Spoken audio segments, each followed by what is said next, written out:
Lillian and I have been locked in a toxic tug-of-war for nearly a decade.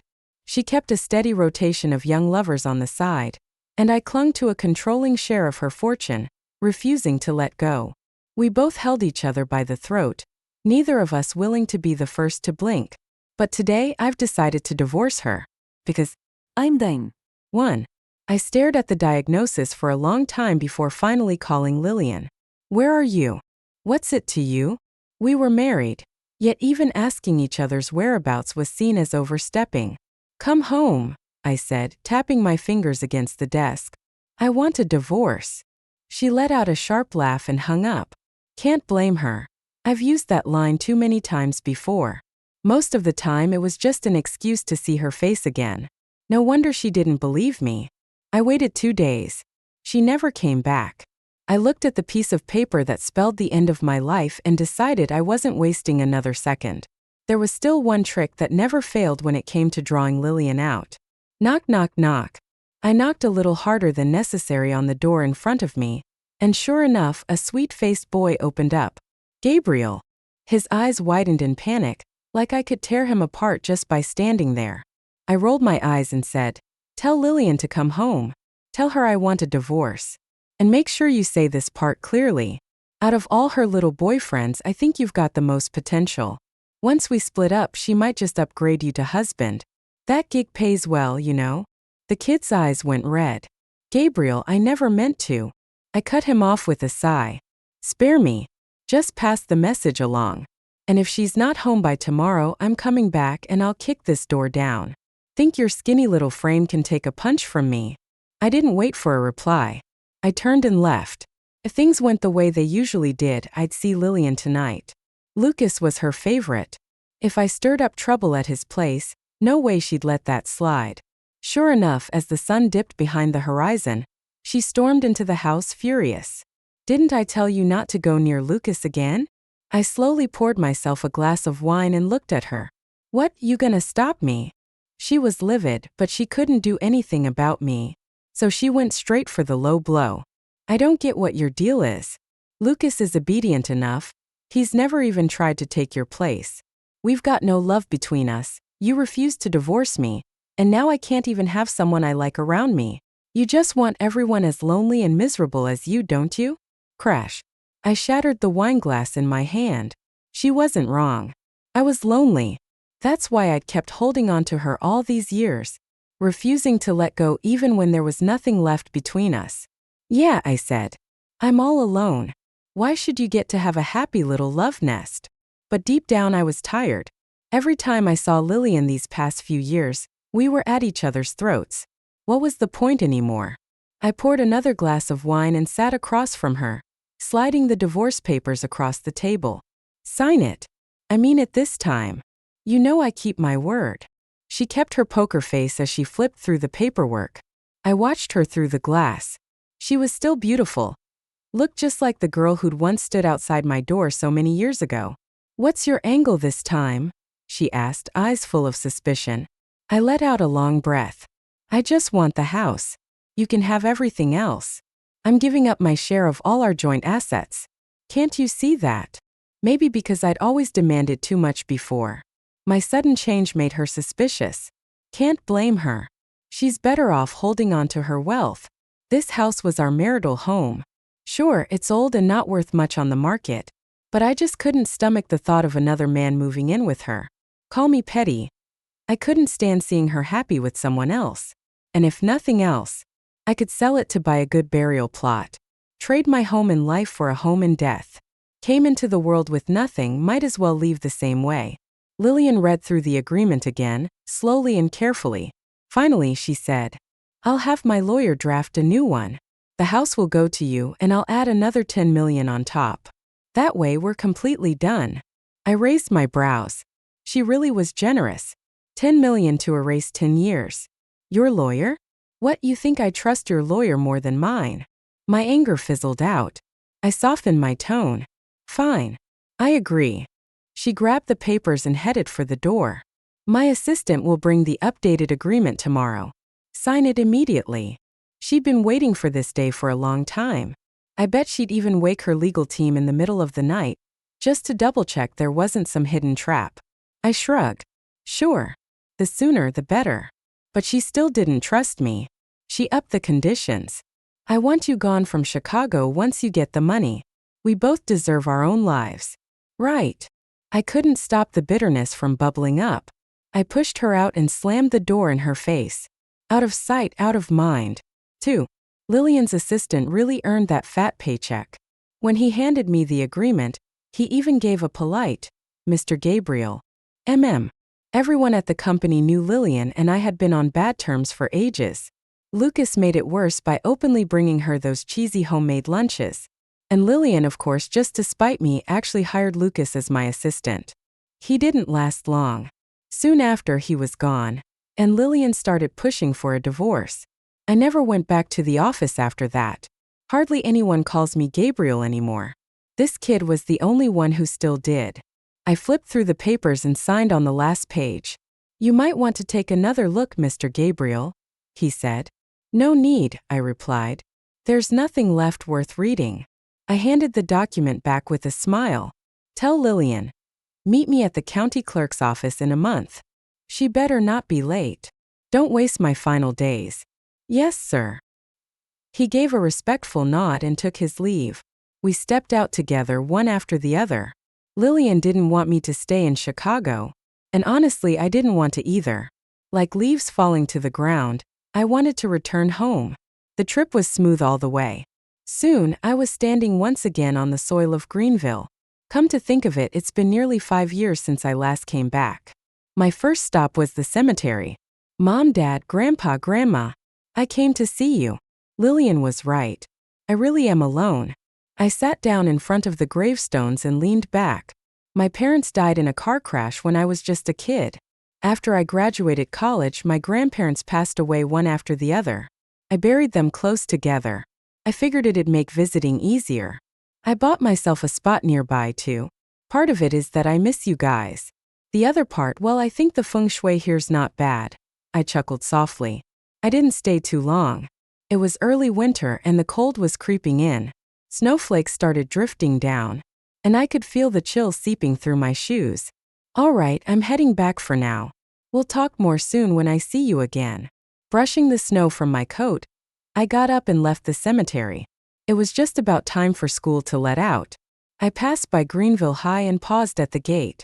The students in their uniforms were all smiles. During school, even a short weekend break is worth celebrating. I stood there for a long moment, and then stepped inside. Hey, what are you doing?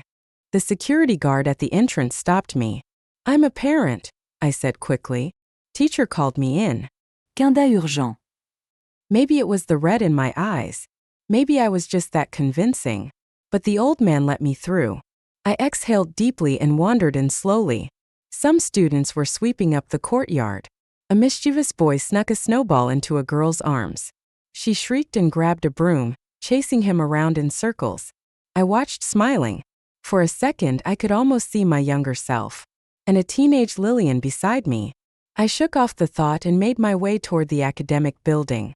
Following memory, I found Class 5 of 12th grade still on the first floor. The room was empty. I tried the door. Click. It opened. I stepped inside, as if the dusty air itself could bring back the past. Counting the desks, I sat down exactly where I used to sit, rested my head in the crook of my arm. 1, 2, 3. Back in school, that was my magic trick. Whenever I counted to 3, Lillian would appear by my desk. I looked up. There she was, that proud girl standing at my desk with her head held high, hand reaching out. Gabriel, let's go home. The golden light of sunset bathed her figure, as if the sky itself had gilded her in farewell. 1, 2, 3. I blinked. The dream shattered. I exhaled, letting go of the illusion I should never have indulged. Got up and headed for the door. Before I left, I turned back one last time. In that silent classroom, a boy grabbed a girl's hand and said, "Let's go home together." Then it faded like a bubble popping in the air. None of it can ever come back. 3. I stayed in Greenville for a month. Winters there always came fast. So when I stepped back onto Chicago's streets, I was surprised to feel a little warm. You took your sweet time, Lillian said. not even trying to hide her irritation. I yawned lazily as I walked in. Oh, so you bring your boy toy to the divorce signing now? Planning to sign the papers here and grab a marriage license there. I glanced at Lucas, who was shrinking behind her like a guilty puppy. Watch your mouth, Lillian snapped. Lucas isn't feeling well. I'm taking him to the hospital in a bit. I rubbed my cold hands, annoyed. Fine, take him to get checked. I'll wait. She reached for my arm. Come on, don't start something. I stood my ground. She couldn't move me. Don't grab me in public. You're not embarrassed acting like this. Behind her, Lucas started crying, tugging at her sleeve. Don't fight. Please don't fight. I felt bile rise in my throat. Lillian, if you didn't treat me like trash, I'd have signed those papers already. Now you've got two choices, either knock me out and drag me in, or get the hell out of my face. Her face flushed red with rage. But she clearly cared more about Lucas. So after throwing me a venomous glare, she turned and left with him. Still fuming, I stood there a while. The longer I thought about it, the more pissed I got. So I stopped by a nearby sports store, bought a baseball bat, gave it a few test swings. Felt good in my hands. Then called a cab straight to Sophia's apartment. I called a locksmith and had building management meet me there. Who's the listed owner of this unit? I asked. The property manager answered respectfully. Miss Lillian, sir. I smiled and pulled out our marriage certificate. She and I are legally married. This is joint marital property. Please unlock the door. The locksmith got the job done in seconds. I sent them all away and walked in like I owned the place. Lillian really liked taking pictures with him. The place was full of them. After we graduated, Lillian got busier and busier. We stopped taking pictures together. First, we slept back to back. Then in separate rooms. Eventually, we lived apart completely. That's when I realized whatever we had was already broken. And Lillian, she'd started collecting younger men. I wandered through the space and noticed a purple jade ornament. Lightly, I knocked it to the ground, shattering it. That piece had once been meant for my grandmother. She loved things like that. I bought it to give to her. But life had other plans. She didn't make it through that last winter. It was a good piece. I ended up giving it to Lillian instead. Figures. She used it to butter up her new boy toy. Heh. I didn't hesitate any longer. The bat whistled through the air. I smashed everything in sight, the whole place a wreck within minutes. Maybe I swung too hard. I started to hear drip drip, blood hitting the floor. I tilted my head back, wiped it away. When I looked down, Lucas stood there wide-eyed in shock. Lillian stood behind him, livid. Gabriel, she shouted. I dropped the bat at Lucas's feet, then looked Lillian straight in the eye. Tomorrow. Courthouse. Be there. Finally, I'd let it out. I didn't want this marriage one more day. I've been done with you for so long, Lillian hissed. My nose was bleeding again. I tilted my head up to stop it, and her voice started to blur. What's wrong with you? She frowned. I'm just worked up. You and your little boyfriend really know how to piss me off. Lillian, I'm done too. Let's sign those papers. You walk your sunshine path. I'll crawl across my tightrope. And let's never see each other again. Not in this life. Not in the next. It hurt too much. Far too much. Maybe because of what happened the day before. Lillian showed up alone the next morning. We didn't say a word. Just signed the papers. Stamped and sealed. The divorce certificate was finally in our hands. She didn't say another thing to me. Turned around and walked away. Didn't even glance back once. I stared at her retreating figure for a long time. And suddenly I remembered. That winter night years ago. When I handed her a hot water bottle and she held it tight. Her eyes glowing. Gabriel, don't go. Just stay a little longer. Her hands were so warm. Her eyes were on fire. Because of her. So many winter nights. Didn't feel cold at all. I exhaled, mist fogging in the air. Wiped the tears from my face and got in the car out of Chicago. Lillian, I guess this really is goodbye. 4. I checked into a hospital and started treatment, half-heartedly at best. Bed 18, did you pull out your 4 again? The voice came from a nurse, hands on hips, scolding me like she meant it. She was young, efficient, and absolutely ruthless when she chewed someone out. I hunched my shoulders and let her scold me like a kid. Are you trying to skip treatment or what? I rolled my eyes and mumbled, half joking, half not. It's just, it feels really cold. Do you think you could get me one of those mini heating pads? She looked at me suspiciously, unsure whether I was faking it, but came back, still fuming, with a cute little hand warmer. No more pulling out your IVs, got it? She bent down a little and asked, doesn't it hurt? Looking into her eyes, I suddenly felt a lump in my throat. No one had asked me that in a long, long time. Everyone who used to care was gone. Nope, doesn't hurt. Thanks, Nora. That was a lie. Of course it hurt. After barely 2 weeks, the skin on my hands was so sore I couldn't even feel the needle anymore. I couldn't sleep from the pain, so I wandered around the halls at night with my 4-stand in tow. One night, I passed by the nurse's station. Only Nora was on shift, and she was wiping away tears. I tapped gently on her desk. What's wrong? Shoo. She looked around to make sure no one was there, then asked, why aren't you asleep? I pointed to my 4. Can't sleep. Just pacing around. She looked at my face, reached out to touch my forehead. Is it hurting? She asked, brows furrowed. I wanted to say no, but somehow, I nodded. She waved me over. I pushed open the door and sat beside her. We shared a huge piece of ridiculously sweet bread, watched 5 episodes of the most over-the-top dramatic romance series I've ever seen, and burned through an entire box of tissues. By the time the sky started turning pale, she nudged me. Time to go back to bed. I grinned and reminded her. Wait for me to watch the rest, okay? I'm keeping track of the plot. No sneaking ahead without me. Nora laughed. Deal. Now go get some sleep. After the 3rd late-night TV binge with Nora, I got a call. It was Lillian. Where are you? I frowned and gestured for Nora to pause the show. What do you want? That shut her up. She hung up on me without another word. My good mood vanished. I blocked her number on the spot. Nora looked over and asked quietly, was that family? I waved it off. I don't have family. Everyone I had is already gone. She pointed to my phone. What about her? I glanced at the screen, then shrugged. Her? She's just a pretty woman. Pretty woman who never loved me. That one call didn't change a thing. I kept doing what I was doing. Sleeping during the day. Wandering the halls at night. Watching TV with Nora when she was on duty. A week later, I got a message from an unknown number. You blocked me. Blocked that one too. Lillian had always been the kind of person who couldn't stand not getting what she wanted. The next time I finally fell asleep, she woke me with a barrage of back-to-back calls. Oh right. She used to be a spoiled princess too. Hello. I was in a terrible mood. Could barely keep my eyes open. Why aren't you at home? Her voice came through the line, sharp as ever. I bit my tongue and asked, what do you want? Which account do you want the money sent to? Anyone's fine. I muttered and was about to hang up. Don't hang up. I brought the phone a little closer.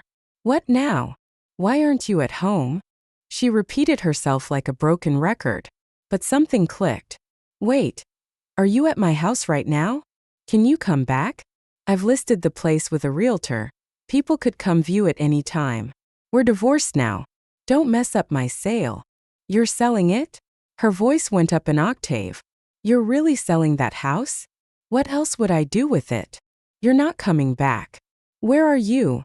She asked, voice suddenly serious. Go to bed, Lillian. I was done. Hung up. Blocked. Deleted. And yet, I couldn't sleep at all that night. Kept my eyes open until morning. 5. Even when I was annoyed, Nora still managed to drag me to my treatments like an obedient child. Back in my hometown, it was inevitable I'd run into familiar faces. Gabriel. I turned at the sound of my name. It was Matthew, my best friend from high school. Old friends crossing paths. You have to catch up a little, don't you? Nora gave me special permission that day. And for once I got to leave the hospital for a bit. I picked Hot Pot. How have you been?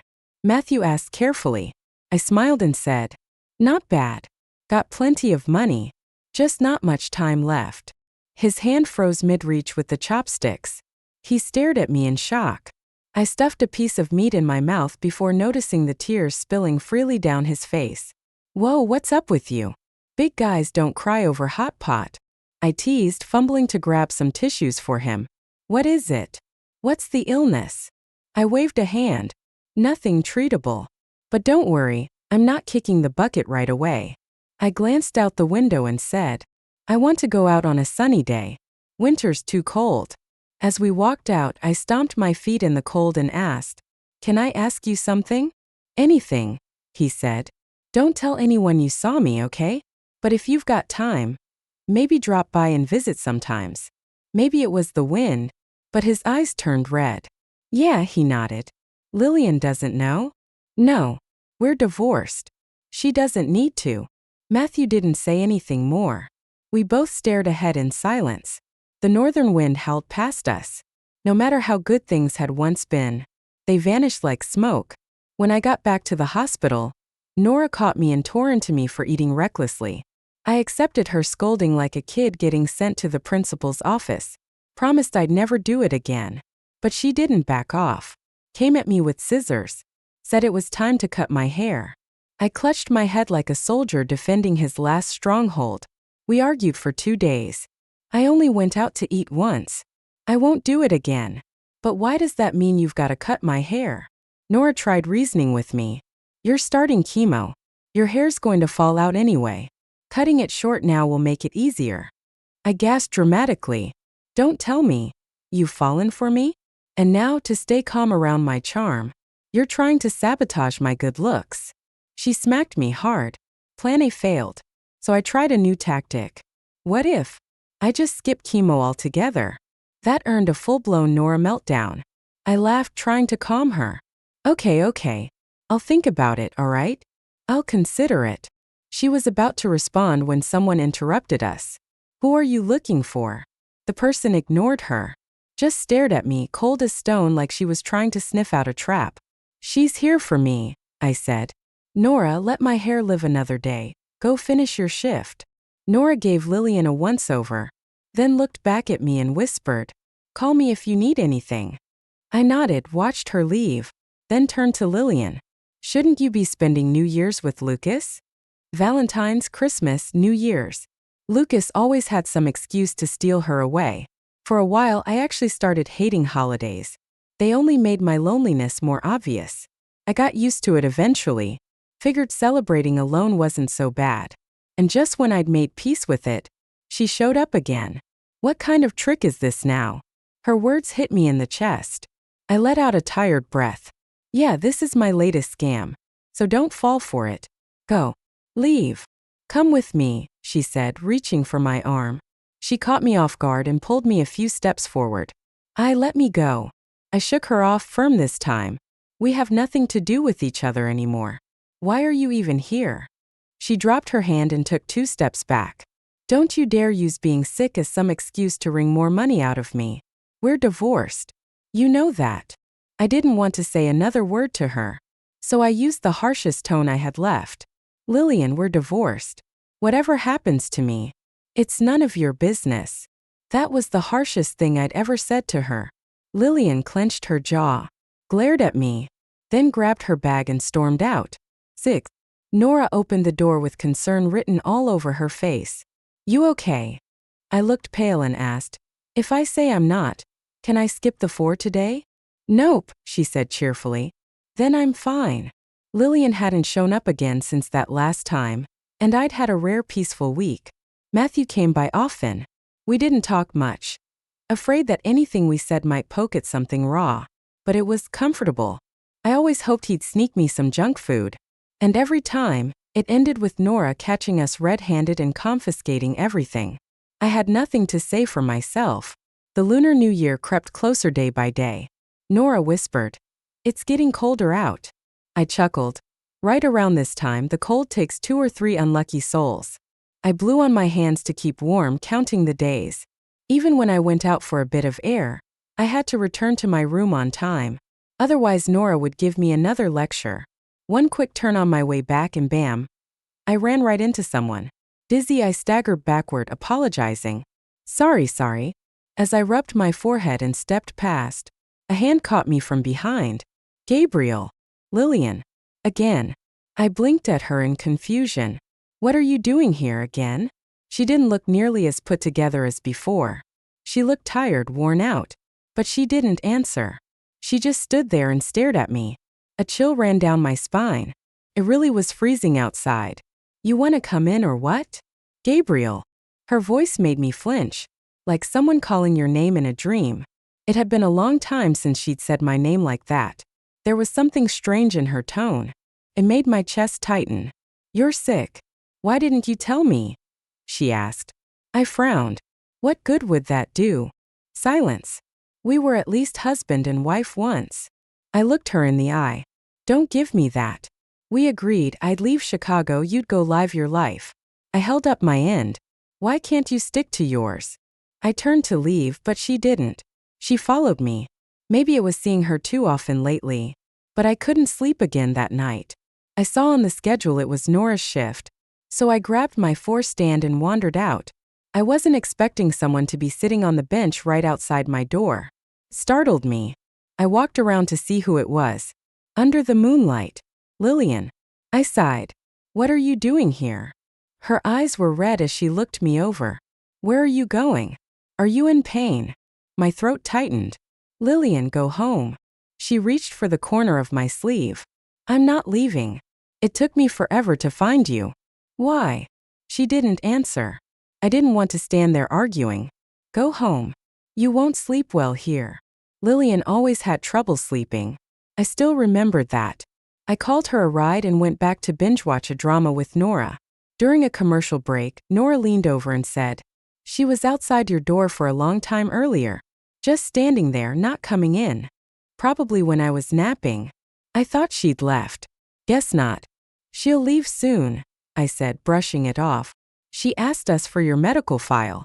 I went silent. I didn't give it to her. But someone else might. She said she was your wife. I lowered my voice. That's a misunderstanding. She's my ex-wife. Emphasis on ex. Nora narrowed her eyes, glancing behind me. What's she doing now? I turned. Nearly jumped out of my skin. Why are you still following me? I groaned. Lillian's face was dark. I'm not here for the money. I looked up at the ceiling, let out a long sigh.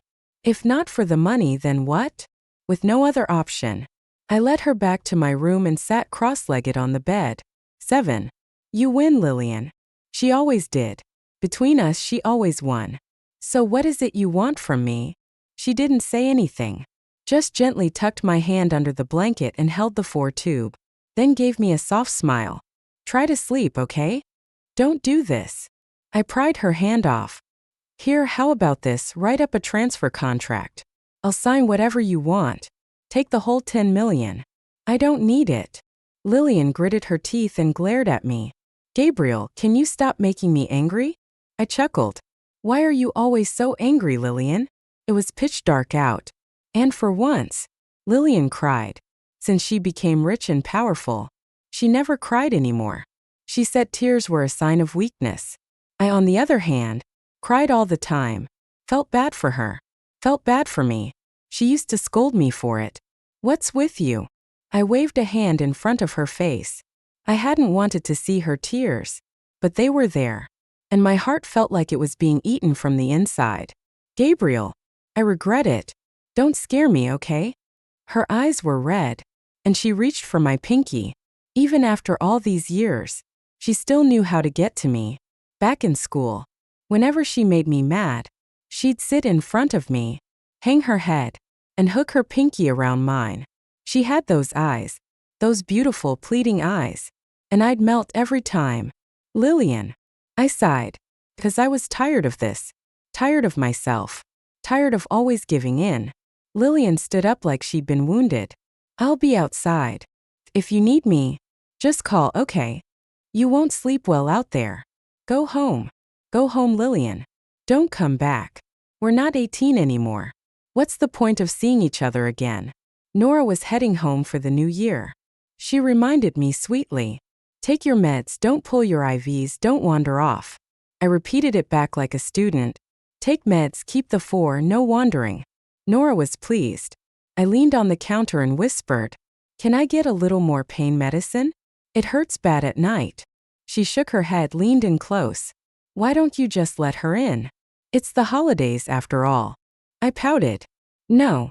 Just seeing her outside already hurts. When the heart aches, everything else hurts too. On New Year's Eve, Lillian wasn't outside my door anymore. I didn't care. I wondered a bit, then went back to my room to watch TV. Fireworks popped outside. I stood by the window, soaking in the festive noise. Knock knock. Gabriel. Happy New Year. Lillian stood there, blinking at me with a smile. She held a cake in both hands, and in the dark, the only light came from the candle flames reflecting in her eyes. Gabriel, make a wish. She pushed the cake toward me, excited. I kept my hand on the doorframe, didn't move. Just stared at her. Expression hard to read. Lillian. What are you doing? Whoosh. I blew out the candle. 2 years ago, on New Year's Eve, I asked you to stay with me. You came home. But by 11 p.m. you said you had to leave. Said there was a big deal. A major client who didn't celebrate holidays, and you had to work late. Work late? I heard it. Lucas said he wanted you to spend the night with him. You lied to me. For him. I crossed my arms, leaning against the doorframe. That night I spent New Year's alone. It was the coldest winter of my life. That was the moment I stopped looking forward to holidays altogether. You forgot. But I didn't. I haven't looked forward to a New Year since. In fact, I don't even have any more New Year's left. Lillian's hands were shaking, like she wanted to come up with some excuse. But I didn't care to hear it. It's fine. He's younger, better looking. Reminds you of the younger me. You never meant to fall for him. You just wanted to keep him around. But me? I was an idiot. I kept hoping you'd come back. Lillian, I don't have any wishes left. Not really. 8. Matthew came to see me. He glanced toward the hallway. Was that Lillian outside? I answered deadpan, no idea. Don't know her. The Lillian I knew doesn't exist anymore. Whoever was standing out there, I couldn't say. Matthew gave me a helpless smile. So we're doing the haircut? Yeah. Nora's swamped. No need to take up more of her time. You do it. I grinned. My charm's all in my hair anyway. Guess I'll officially become an ugly guy starting today. Matthew quietly picked up the scissors and started. When it was done, I stared into the mirror. I really looked like a patient now. A terminal one. I couldn't wander around the hospital anymore. The pain had gotten worse. I asked Nora to help me find a private nurse. Someone quick, capable, no nonsense. I've got the money. Lillian hadn't taken the 10 million, so I held on to it. True to her word, Nora found someone the very next day. But before the nurse could even step inside, Lillian blocked her. I'll take care of him, she said. Her tone was firm, even if her movements were gentle. I was in too much pain to argue, but I couldn't help thinking. She's so thin, how's she supposed to take care of me? Still she stayed. Traded her pretty dresses for scrubs. Stopped wearing makeup. We didn't talk much. But sometimes I'd catch myself looking at her and wondering, how did it come to this? Gabriel, let's go back to Chicago for treatment, she said one day. I shook my head. Lillian, I don't want treatment anymore. Please just go. Besides, I didn't want to go back to Chicago. Too many memories I hated. How can you say that? There's still hope things can get better. I couldn't bring myself to shake off her hand, so I just turned my head and said, what's the point? Everyone I love is buried underground. Gabriel, we're family too. Don't you remember that? Lillian, we're divorced. Silence again. Familiar silence. We weren't a family anymore, not in any way. She didn't stop the private nurse from coming in this time. We went back to pretending the other didn't exist. That had always been our marriage's fallback mode. And we were good at it. On Lantern Festival night, the nurse asked for the day off. I happily agreed. She had a baby grandson with the sweetest little voice. How could I say no? Outside, fireworks were still bursting in the sky. I leaned against the window and watched. Gabriel, the window's cold. I turned. Lillian was still here. She hadn't left. Nora used to shoo her away. But then she told me quietly, she comes in when you're asleep to warm the 4 fluids. I didn't have the heart to stop her. Lillian, want to take a walk with me? The Lantern Festival was special. Back when we were young. Lillian used to sneak out on this exact night, grab my hand and lead me to the food street behind the school. She'd use her New Year's money to buy me treats. Her family was powerful. She always had to sneak away from some big dinner or reception. She'd show up like a fairy tale princess escaping her tower. Out of the entire year, this was the day I looked forward to most. I once asked her, "What if your family doesn't approve of us?" Lillian had laughed, wrapped her arms around me and said, "Then we'll elope like we are right now." Later, they did want her to marry someone else.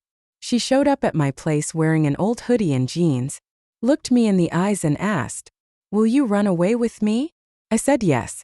I'll never forget that night. Her hand warm in mine, my heart pounding like it was trying to leap out of my chest. We made so many promises. Now they're all just echoes. Everything's changed. We did so much for each other. So how did we end up like this? I stopped trying to make sense of it. Some things don't have answers. Lillian tugged at my sleeve. "Gabriel, wanna get some rice noodles?" The place behind the school. It was our tradition. We used to go every year. I loved their food, still do. Maybe it was the memory of the taste. Or maybe the group of students that ran past us laughing. Or maybe, just maybe, it was the way she lowered her head. That moment felt exactly like a memory. A moment that had happened before. I nodded. "Yeah, let's go." 9. The rice noodle shop had changed owners. It used to be run by a chubby, cheerful guy. Now it was a young couple behind the counter. They were nice, maybe even more welcoming. But I still missed the old guy. The food tasted different too. Newer, fancier recipes. I barely ate. Lillian didn't touch much either. As we got up to leave, the couple stopped us. "Excuse me. Was something wrong with the food? You didn't seem to eat much." I waved a hand. "No, it's not that. It's just that I like the old version better." Same with food. Same with people. Once things change, there's no going back. We walked side by side back to the hospital. Fireworks lit up the sky again. I looked at Lillian's face and thought, people who are loved, they get privileges. "Make a wish," she said. "There are fireworks." I sniffled and looked at her. "Go on then." She leaned down, face close to mine. And with her eyes level with mine, she said seriously, "If heaven's listening, I want to go back to the past." I sighed. If heaven's listening, it'd probably say, "Wishes that are spoken out loud don't come true." Heaven doesn't hear anything. I've made that wish 1,000 times.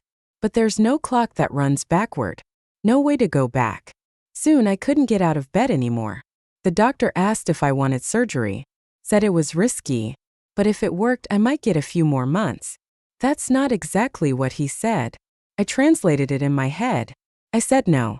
Lillian said yes. I laughed bitterly. "You don't get a say. You're not even authorized to sign off on my DNR anymore." She started crying again. I shut my eyes. We're not connected anymore. She didn't have the right to make decisions for me. No one did. Not anymore. I never let Lillian into my room. She'd just stand outside on tiptoe trying to see in. Even Nora came to talk to me. Why not let her stay inside? I looked horrified. "You're supposed to be on my side." Nora laughed. "I am. But aren't you the one sneaking blankets over to her at night?" So, I lost the battle first. Still, I wouldn't let her in. I told Nora, "This is the one thing I'm holding on to. At the end of everything, if I still had one shred of dignity, I wanted to stay true to myself. I couldn't forgive Lillian. Doing so would mean betraying myself. Since she couldn't come in, she started sending flowers. I love white roses. She sent a huge bouquet every day. I fiddled with the petals for a while and told Matthew, "Bring these to my grave when I go, okay? I don't really like chrysanthemums." He paused a long time before finally saying, "Okay." The next day, the roses were pink. I rolled my eyes. Figures. Matthew's a traitor. A spy for the enemy. But I didn't say anything. I like pink too. I didn't sleep well at night anymore. Sometimes I saw vague shadows sitting at the foot of my bed. I wondered if I was just that weak. Or maybe my family had come to take me with them. Until one night, a warm hand took mine and a voice said, "Gabriel." I was wrong. It was Lillian. Her tears felt just like her hands, burning into my soul. I closed my eyes and drifted back to sleep. She came every night, sat by my bed, murmuring things into the quiet. Gabriel, you don't want me anymore. Yeah, I don't. Gabriel, you've lost so much weight. Yep, I'm sick. Gabriel, will you forgive me? I've sent everyone else away. From now on, I'll come home on time. Tell you I love you every day, just like before. My nose stung. I opened my eyes and looked at her.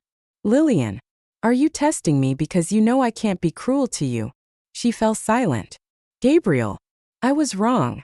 Wrong how? You were just bored. You wanted someone new. Then the person who was always around suddenly wasn't. And when you realized he was dying, you felt guilty. No, I wasn't. Lillian at 18 and Lillian at 28 cried the exact same way.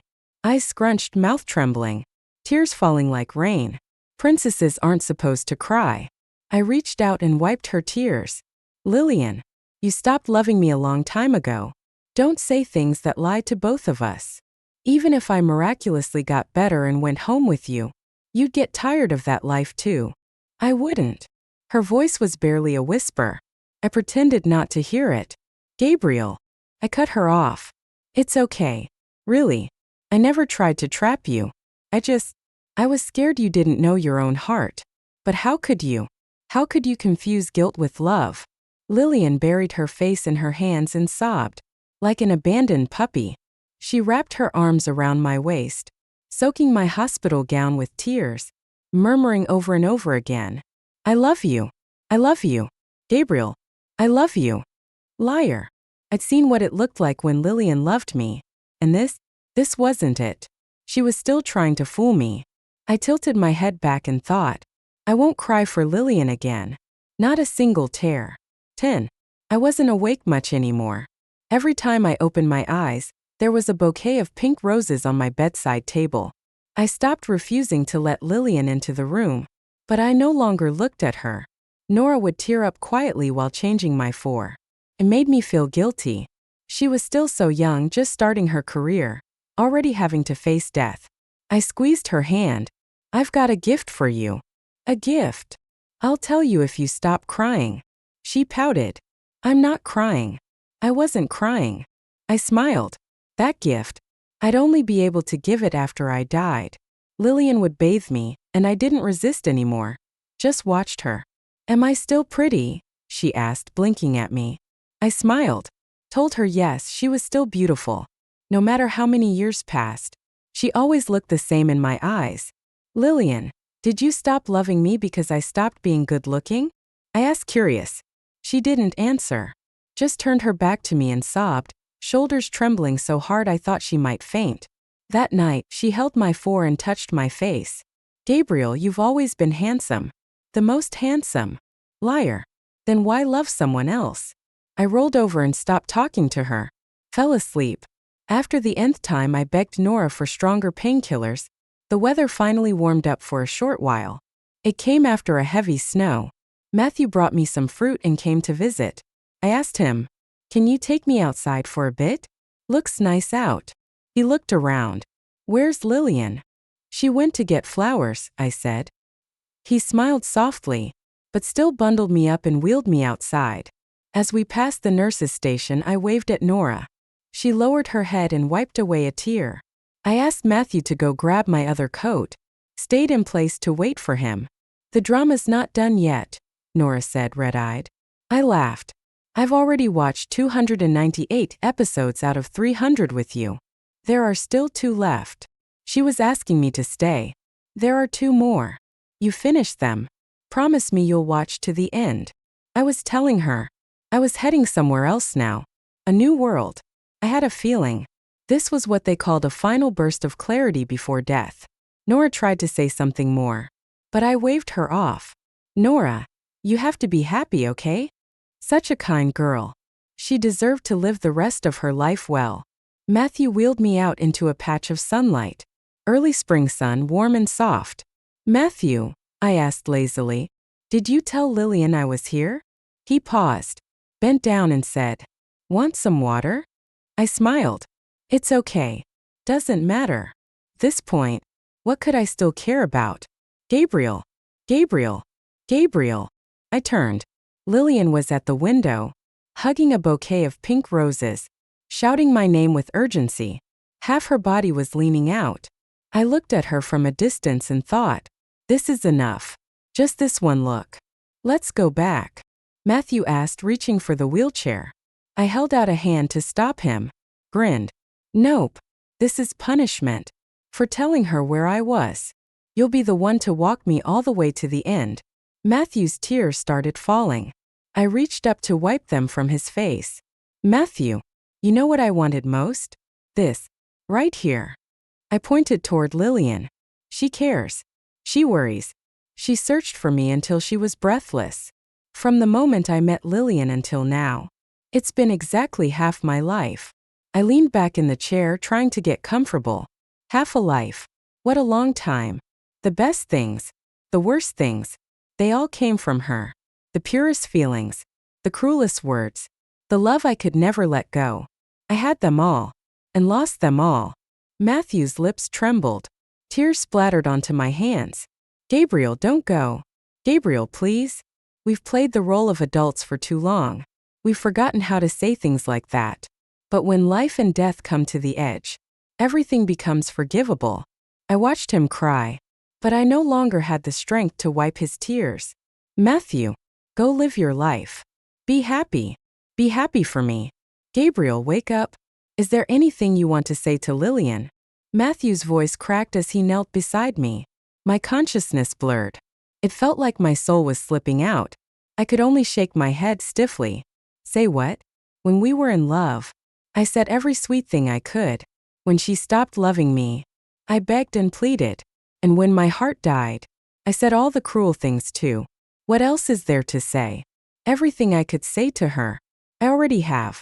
At the end of this road, there are no words left. Perfect. I managed to smile at him.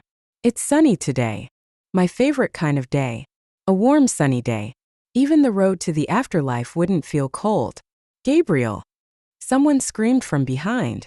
I looked up. It was Lillian. Running toward me, clutching pink roses. Out of breath, unsteady, desperate. For a moment it felt like spring again years ago. A girl with a ponytail running toward me one step at a time. She yelled my name. Gabriel. Her voice flowed toward me like spring water. She said, I like you. My heart thundered in my chest. Those days, they're all gone. And they'll never come back. Epilogue. You don't want to see me, do you? The gravestone doesn't speak. The man in the photo only smiles. But I miss how he used to stand right in front of me alive. Even if it was just to sigh. But that's no longer possible. You were so cruel. Not even a single word left for me. You didn't let me see you one last time. Just left behind the burial plot you'd already picked out for yourself. Nora cried so hard. She said she'll never finish those last 2 episodes. She promised you, remember? You were supposed to watch them together. That poor girl sobbed until her eyes were swollen. I fiddled with the giant bouquet of roses. You know she donated all the money you left her? You always had good judgment. Nora's a good one.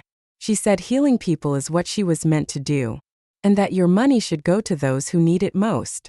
You got everything right. Except loving me. Gabriel.